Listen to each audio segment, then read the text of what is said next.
আপনার পিরিয়ড বা মাসিক অনিয়মিত হচ্ছে, হঠাৎ পেটের মধ্যে এক অজানা ব্যথা তলপেটের দিকে, আপনার ওজন হঠাৎ বেড়ে যাচ্ছে, বা ব্রণ সমস্যা, পাশাপাশি কি আপনার চুল হঠাৎ ঝরে পড়ে যাচ্ছে, তাহলে খুবই সাবধান। হতে পারে এটি ওভারিয়ান সিস্টের একটি লক্ষণ। কেননা ওভারিয়ান সিস্ট রোগ দেখা দিলে এই লক্ষণগুলো দেখা দেয়। ওভারিয়ান সিস্ট হচ্ছে একটি নীরব ঘাতক রোগ। এই রোগের কারণে আপনার বন্ধ্যাত্বজনিত সমস্যা আরও নানাবিধ সমস্যা দেখা দিতে পারে। হয়তো বা আপনি জানছেনই না যে আপনার ওভারিয়ান সিস্ট রোগ দেখা দিয়েছে, কেননা অনেক নারী বোঝেনই না বা জানেনই না যে তার ওভারিয়ান সিস্ট রোগ দেখা দিয়েছে। এ থেকে আরও অনেক জটিল সমস্যা দেখা দিতে পারে, জটিলতা তৈরি হতে পারে। তো ওভারিয়ান সিস্ট রোগ কেন দেখা দেয় এবং এই রোগ দেখা দিলে কি করণীয় দিক রয়েছে এবং কি বর্জনীয় দিক রয়েছে, বিনা অপারেশনে এ থেকে কিভাবে আপনি মুক্তি পেতে পারেন, এবং হোমিওপ্যাথিতে এর জন্য কি কার্যকরী ওষুধ রয়েছে যে মেডিসিনগুলো সেবন করার মাধ্যমে আপনি পরিপূর্ণভাবে 100% সুস্থতা লাভ করতে পারেন, সম্পূর্ণরূপে অপারেশন ছাড়া, পার্শ্ব প্রতিক্রিয়া মুক্তভাবে। তো আজকে এই বিষয় নিয়ে বিস্তারিত আলোচনা করব বন্ধুরা। আমি ডাক্তার আল মাহমুদ, খিদমা হোমিও হলের পক্ষ থেকে বরাবরের মতো আজকেও হাজির হয়ে গেলাম আরও একটি নতুন ভিডিওতে, নতুন বিষয় নিয়ে। এই বিষয় নিয়ে বিস্তারিত জানতে হলে সাথেই থাকুন, সম্পূর্ণ ভিডিওটি দেখুন।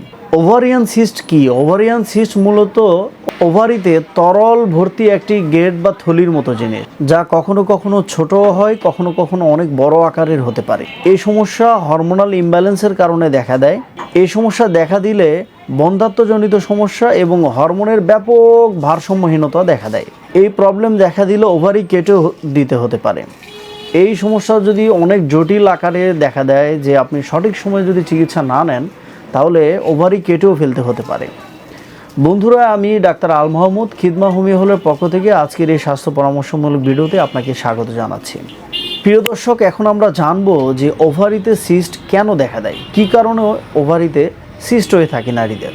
ওভারিতে সিস্ট হওয়ার অন্যতম কারণ হচ্ছে হরমোনের ভারসাম্যহীনতা, হরমোনাল ইমব্যালেন্সের কারণে এই রোগ দেখা দেয়। এছাড়া পিসিওএস বা পলিসিস্ট ওভারিয়ান সিনড্রোম দেখা দিলে এই প্রবলেম হয়ে থাকে।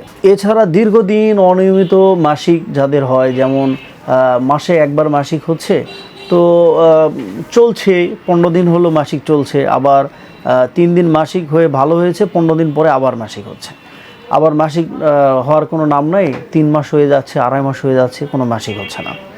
এই প্রবলেমের কারণে হয়ে থাকে। আবার অনিয়মিত জীবনযাপনের কারণে দীর্ঘদিন ধরে যারা জন্ম নিয়ন্ত্রণ পিল খেয়ে থাকেন তাদের এই প্রবলেম হয়। তাছাড়া যাদের থাইরয়েডের সমস্যা বা ডায়াবেটিসের সমস্যা রয়েছে, তাদের একটি বিষয় মনে রাখবেন, অধিকাংশ নারীরই সব রোগের মূলেই কিন্তু হরমোন জড়িত থাকে, হরমোনাল সমস্যা থেকে থাকে। প্রিয় সুধী, এখন আলোচনা করব যে ওভারিতে সিস্ট দেখা দিলে কি কি সিমটম বা লক্ষণ দেখা দেয়, আজকে এখন তা নিয়ে আলোচনা। এই প্রবলেম দেখা দিলে তলপেট এবং কোমরে প্রচণ্ড ব্যথা, এই প্রবলেম দেখা দিলে তলপেট এবং কোমরে প্রচণ্ড ব্যথা করতে থাকে, আর তারা ওঠা বসা করতে পারে না। নারীরা, এই মহিলারা ওঠা বসা করে যে নামাজ পড়বে সেটা করতে পারে না।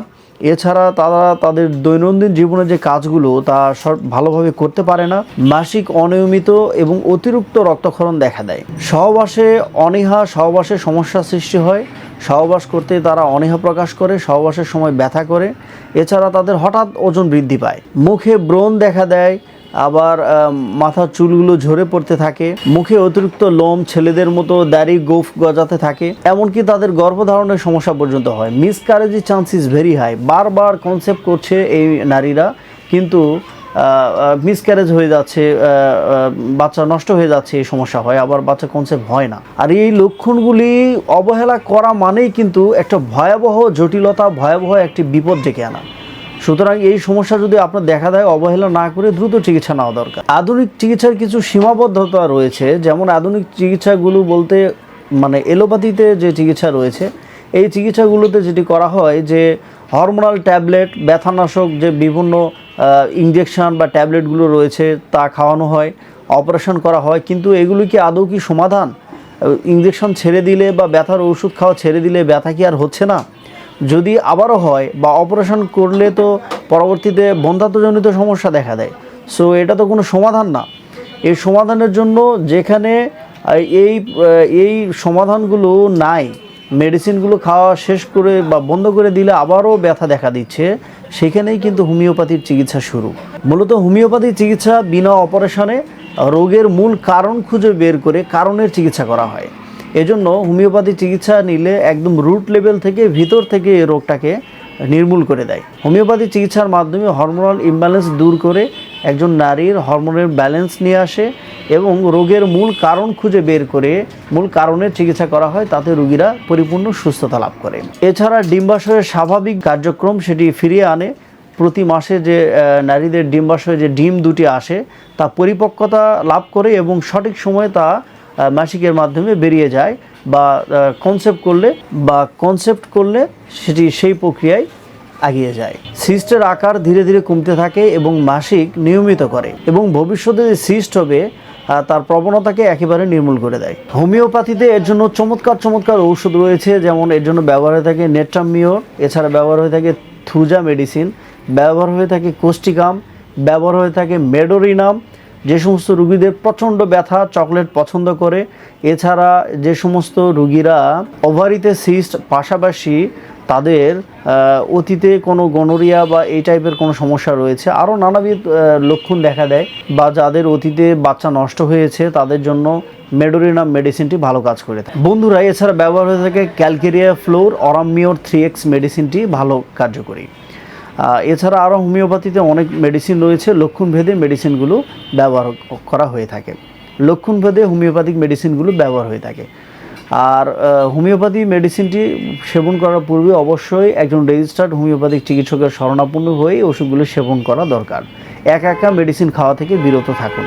প্রিয় দর্শক, এখন আলোচনা করব যে এই ওভারিয়ান সিস্ট রোগ দেখা দিলে আপনার জীবনযাপনের জন্য কী পরামর্শ রয়েছে সে সম্পর্কে। চিকিৎসার পাশাপাশি আপনার কিছু জীবনযাপনে পরিবর্তন আনা দরকার। যদি সেটি অনিয়মিত হয়ে থাকে অবশ্যই নিয়মিত করা দরকার। যেমন স্বাস্থ্যসম্মত ঘুম দরকার, পর্যাপ্ত ঘুম দরকার, দিনে অন্তত 7 ঘন্টা ঘুমানোর চেষ্টা করুন। মানসিক প্রেশার নেওয়া থেকে বিরত থাকুন, ফ্যাট চর্বি খাওয়া থেকে বিরত থাকুন। স্বাস্থ্যকর খাবার নিয়ে ইতিপূর্বে অনেক ভিডিওতে আলোচনা করেছি। স্বাস্থ্যসম্মত খাবার খাওয়ার চেষ্টা করুন এবং মাসিকের হিসাব ঠিক রাখুন। প্রতি মাসে আপনার মাসিক হচ্ছে কিনা সেই দিকটাতে আপনি লক্ষ্য রাখুন। মনে রাখবেন, নারীর সমস্যা মানেই আপনার পরিবারের সমস্যা। আজকের এই ভিডিও বোনেরা, মায়েরা বা নারীরা যারাই দেখছেন, মনে রাখবেন চিকিৎসাই আপনার এই সমস্যার সমাধানের উপায়। কিন্তু আপনি সঠিক সময়ে সঠিক চিকিৎসা যদি আপনি না নেন, তাহলে আপনার রোগ কিন্তু ডে বাই ডে আরও বেড়েই চলবে, আপনি আরও জটিলতার মধ্যে পড়বেন। আজকের এই ভিডিওটি যারা দেখছেন, আপনার মা, বোন, স্ত্রী এবং বান্ধবীর কাছে ভিডিওটি শেয়ার করুন এবং আপনার কোনো কিছু জানার থাকলে কমেন্টস বক্সে কমেন্টস করে জানান, প্রশ্ন আমাদেরকে জানান। আমরা পরবর্তীতে সেই বিষয় নিয়ে উত্তর দেওয়ার চেষ্টা করব। আর অবশ্যই আমাদের চ্যানেলটি সাবস্ক্রাইব করুন, কারণ একটি ভিডিও আপনার জীবন বদলে দিতে পারে। সবার সুস্বাস্থ্যতা কামনা করে আজকের মতো এখানেই বিদায় নিচ্ছি। আল্লাহ হাফেজ।